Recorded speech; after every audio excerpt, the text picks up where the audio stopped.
Genesis bungsom thumle kwa Joseph le Potiphar zi huan Aigupta gam a Joseph api sukwa Pharaoh nuai a heutu khat veng tu Paul heutu Aigupta mi Potiphar in ahon pi suk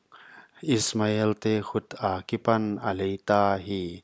Joseph kianga topa a oma ama mi lo ching tak a hi a apu Aigupta mi in a om hi apu in topa kianga topa kianga a om a thil hi peuma topan a khut a lo ching sak chi a thei hi huchi in Joseph in apu mitmu in de sakna atanga a in a na a sem zel hi aman a in kwante tung a heutu in abola ane iting ting a khuta a koi vek hi huan hi chi a hong hi a in le ane iting ting tung a heutu ding a abol nung sia Joseph ziakin topan Aigupta mi in sung awal zol ta hi in lam le gam lam a ane ting ting a topan awal zol hi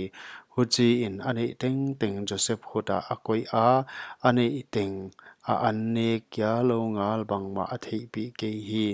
Joseph pian hoi le mel hoi tak a hi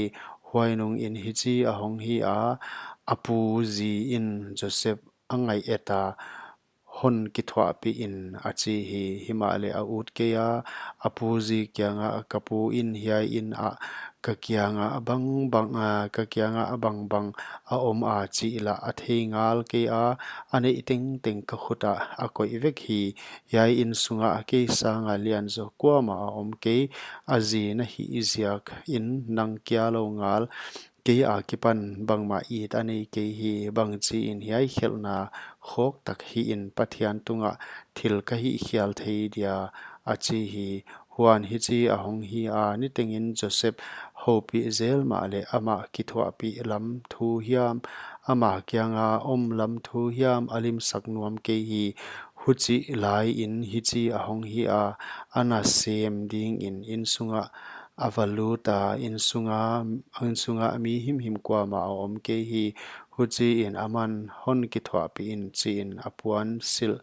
a anamana aman apuan sil a khuta nu sia in atai hia hi huan hi chi a hong hi a apuan sil a khut a nu sia in atai hia chi a thei in a inna mi te asama kyangwa enun hon za lak sak ding in Hebrew mi khat i kyangwa hon pi ahitave hon ki thwa pi tum in ka kyanga a hong lu ta huchi in ngai takin ka ki ko ta hi huan hi chi a hi a o so in ngai takin ka ki ko azak takin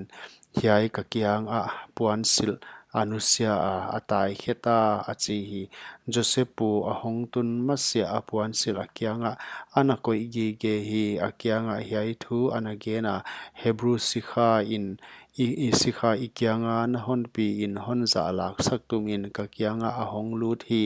huan hi chi a hong hi a o so in ka ki ko takin hiai puan sil ka kyanga nu sia in atai kheta achi hi huan hi chi a hi a Joseph pu in azi in a kyanga ne sikha in hi chi in a hon bol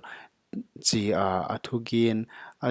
azakin a he na aso hi huchi in Joseph pu in ama api a suangkul kumpi suangkul tangte khumna muna a khuma huchi in suangkula a omta hi himale Joseph kyanga topa a om a atunga asa ngaya suangkul veng mi mitmu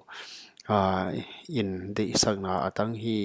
huchi in suangkul veng mi in suangkul a tang teng teng Joseph huta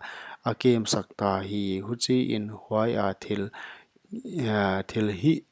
thil ki hi peuma ama hi ahong